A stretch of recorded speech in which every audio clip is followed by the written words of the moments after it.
Et est-ce que tu peux nous dire qui tu es et te raconter un peu toi-même?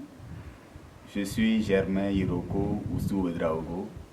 Je suis béninois, entrepreneur culturel, gestionnaire de projets, gestionnaire d'entreprise, auteur, acteur, metteur en scène.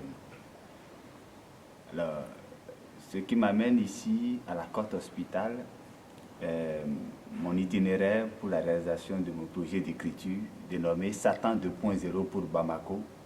C'est un projet qui retrace cette histoire politique entre la France, la Russie, l'Ukraine et le Mali.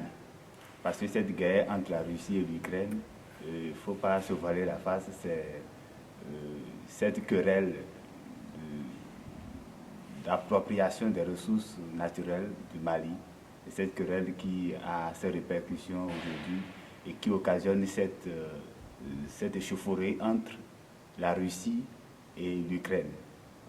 C'est une satire hyper politique, forte. La résidence a commencé depuis la Chartreuse, où j'ai fait un mois. C'est dans le cadre de la réalisation du programme Odyssée 2022. Et après un mois à la Chartreuse, je viens ici à la Côte Hospital, un bel endroit, exactement comme une seconde Chartreuse italienne.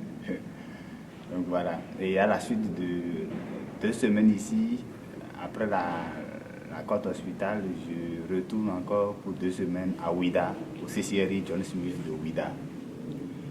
Pour moi, la résidence pour un artiste, c'est même le cœur de la créativité. Parce qu'une résidence permet à un artiste de se concentrer, de se re-questionner, d'affronter son art à d'autres artistes, à d'autres systèmes de pensée, à d'autres façons de voir l'humanité. Et c'est aussi ça.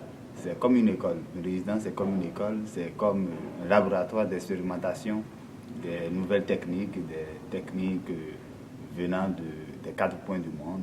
Et ça aussi, les rencontres favorisent aussi son artillerie pour plus aiguiser son art d'écriture.